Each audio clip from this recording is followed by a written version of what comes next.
10 points.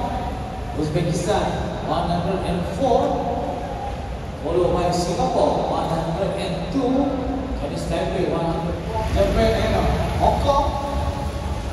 We get the maximum point. We wait for the result, and now they start for race, and that's the 5 point. For Hong Kong, 3 points, Japan, 2 points, Chinese Taipei. Dari itulah dia loceng untuk sprint yang seterusnya. Bagi 30 pusingan. Hari kita nantikan we wait for the next sprint. Who will get the maximum point?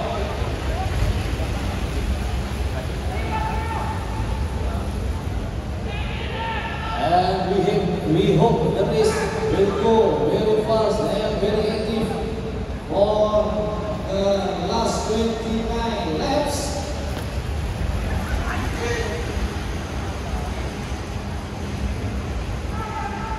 And wait, that's the sprinter, number 5 points, Japan, 3 points, Almanca, di Uzbekistan, dan juga Singapura.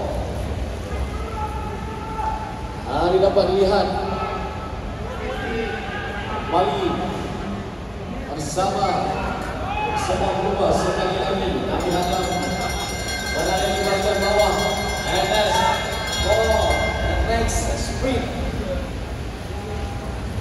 We wait for the result. Who will get the maximum point? And there, right there, Japan now lead, followed by Korea. Also Uzbekistan there and Hong Kong. And we'll see who get the maximum point. And it's sprint number 6, 5 points, Japan, 3 points, Korea, 2 points, Uzbekistan, Iran. And we wait for the result for this sprint.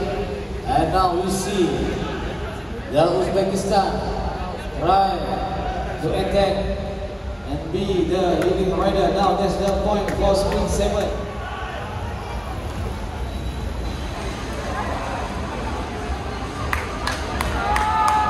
Three laps to go, and still leading rider from Uzbekistan.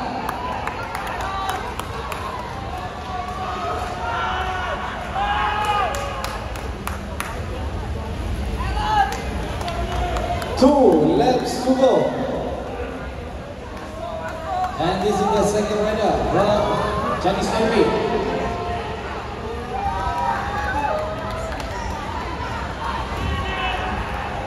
And the Uzbekistan left catch.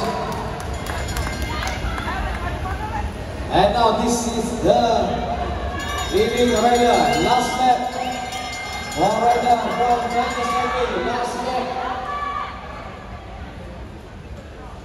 And that's the bell for the last lap.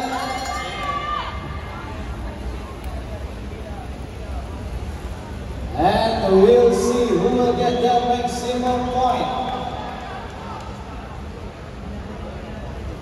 And that's for Chinese Taipei, Japan, Hong Kong, Singapore, Korea, India, and Uzbekistan.